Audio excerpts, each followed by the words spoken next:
Hello, and welcome back to the channel. Today we're going to be discussing our first fixed blade we've ever had on the channel. This little guy, the Barebones #6 Field Knife.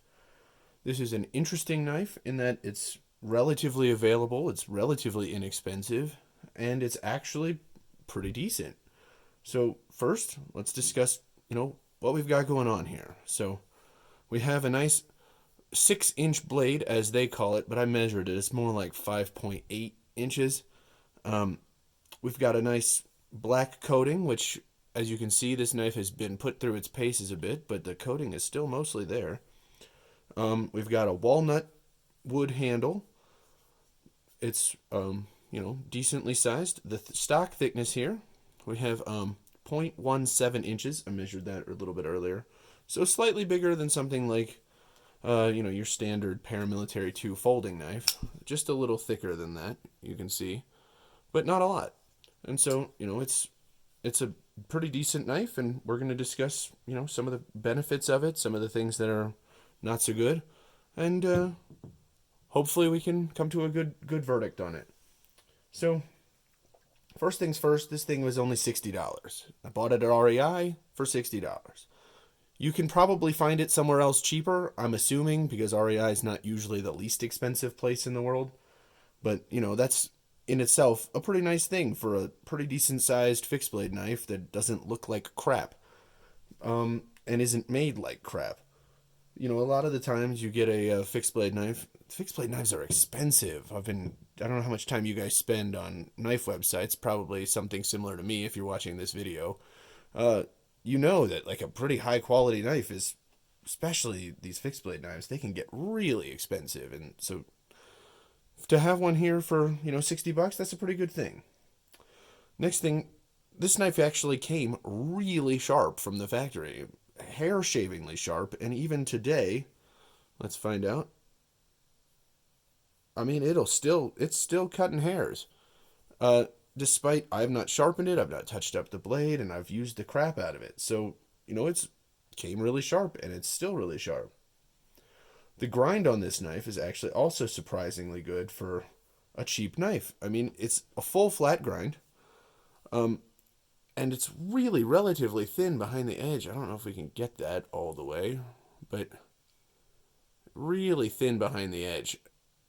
It comes down to 0.02 behind the edge, maybe even a little bit less than that. It's kind of hard to measure that very accurately with my micrometers, but that's what we got going on. It's pretty thin behind the edge. It slices well. It's sharp, and it's really pretty nice for that. Especially considering this is a $60 piece from a company I'd never really heard of before, and the grind is actually symmetrical. The knife looks the same on both sides. It's a good looking thing. You have that versus some of the some other knife companies that I've seen lately, where the grinds are not symmetrical, and to have that on a knife from a company that I've never really heard of is actually pretty nice. Next thing I really like about this thing is that it's actually really tough. A lot tougher than I was expecting, especially since it's made out of what I'm going to call mystery steel. They call it a high carbon steel. What high carbon steel?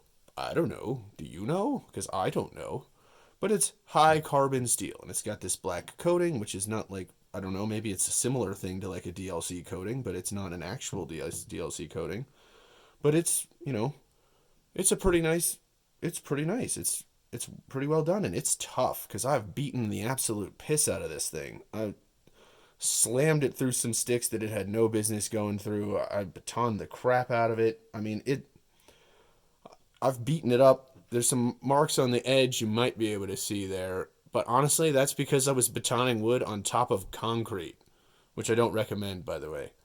And so that's from slamming it into concrete. You can do that with any knife if you slam it into concrete. So this thing's actually held up really well for, again, being a bit of a mystery steel. Next thing I like is it's actually not that heavy. It's a fixed blade knife, full tang, as you can see, right? But, it only weighs 7.5 ounces for a knife that's pretty decent sized and full tang knife. That's not very much weight. I mean, that's definitely pretty impressive, and I think it has to do with the quality of the grind and the thinness of the stock they chose to use, which was all pretty well done. Next thing I really like here is I like the looks of this knife. I like the black blade. I like the walnut handle. I like the little coppery accent here on the lanyard hole. Even these, the fact that you can actually remove the handle scales, at least I think you can. I haven't tried, but these are regular hex key screws, so I'm assuming you can. But I like that on one side of this knife, there's absolutely no billboarding at all, and on the other side, there's just the name of the company. One name, Barebones. That's it. Done. There's not 57 different things written on the blade. It's not covered in made in this place, made with that stuff. It's nice to see like a steel. I would like to have maybe seen like a steel down here, maybe like a little high carbon steel. But of course, we don't know what that is, so we'll just go with steel. But, I like that it's not super overly billboarded. And finally, I really like the ergonomics of this knife. It actually, with this walnut handle, it's pretty substantial. It's mostly smooth. It's not like gonna fall out of your hand smooth, but it's also not gonna create like splinters and stuff. You can see, I can get a full grip on here. You can choke up here with there's the thumb. There's some nice thumb jimping, which actually isn't so aggressive that it hurts your fingers. This is actually like pretty ergonomic for a knife company, or for a company. I don't even know if it's just a knife company. For a company that I'd never really heard of, to make a knife that's this quality. I mean, that's a pretty decent grip there. And so, all in all, I think, that's the stuff that's maybe my favorite things about the knife. Things that I'm a little less of a fan of are, so these scales, they are supposed to be removable, I think, because they have all this stuff. But the issue I have with them is actually that they don't line up. They're not flush with the tang of the blade. I don't know how well I can show that off here, but they definitely stick up on the sides here. And so, you get some creasing there. And then on the back here, you can actually see sometimes there's actually some gapping going on back here. And for longevity of the tool, I'm not so sure that's the best thing, but it's not something that's terribly bothersome to me, especially since this is only a $60 knife. It's not like it's a $1,500 custom knife. So that's just that. And then regular viewers of my channel will probably not be surprised to hear that I'm going to have a problem with this lanyard hole. Now, this time, though, it's not that I don't think it should exist, because it's a fixed blade knife, and if a lanyard hole makes a bit of sense on a fixed blade knife, it's actually just simply that this copper material is sharp. Can you hear that? That's my finger catching on the inside of it. And if you actually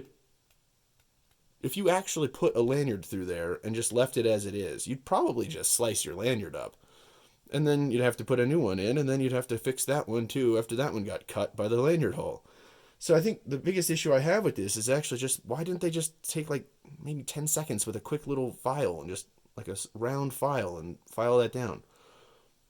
Which is probably what I'm going to do, because I actually do like the lanyard hole, and I'm thinking about maybe putting a lanyard on this thing. So, otherwise, I actually like it. It's fine. I'm also... I do like this black blade. Okay, so, a black finished blade I do like the look of. The only thing is for like a camping and outdoors style knife, you can't start a fire with this knife, with this blade, because there's no non-coated part on the back. So you can't strike a ferro rod with it. It wouldn't strike because this is a coated blade. That's not the end of the world. There's other ways to start fires. But it's just something to know. And, also, I don't know if you can see this, but up here there's like a little bit of a mark. Just there. And this is, I can't tell if that's just in the finishing with the coating, or if that's, something wrong with the actual steel of the blade.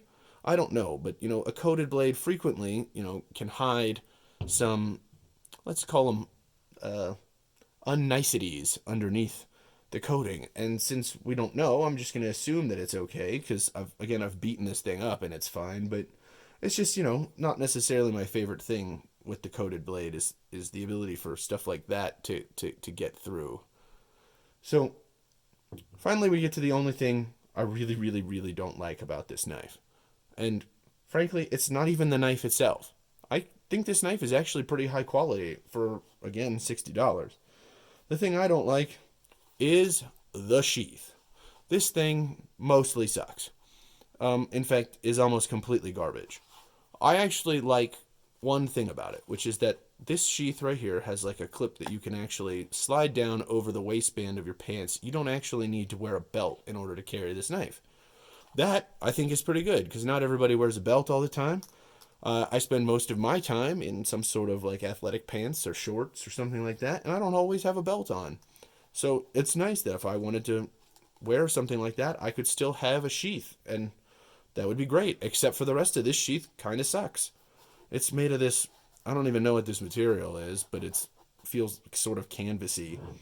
But you'll note, when you put the knife in the sheath, there's no sensation of retention there at all, because it's just freely floating around, which means every time this knife rattles back and forth, the tip of this blade is probably banging into the sides down here, and you're going to start dulling your knife. The other thing is, it's fine if you're going to carry it vertically. You know, you're not going to catch this blade anywhere there. But, anytime this knife has come out at all, look at that. It's almost a full inch of exposed blade with the knife being in the sheath. And I don't think that's good, because that's just not safe. The other thing is, there's no retention here. Ready? I did not unsnap that. It came straight out of the sheath. No effort at all. Straight through. I bet I can even probably put it back in through there. Thing is, I'm probably going to cut the leather strap off if I do that, but we'll try anyway. Yep. Look, you can get it right back in. All without ever having to have undone the quote-unquote locking mechanism. This sheath sucks. I hate the sheath. But, I like the knife.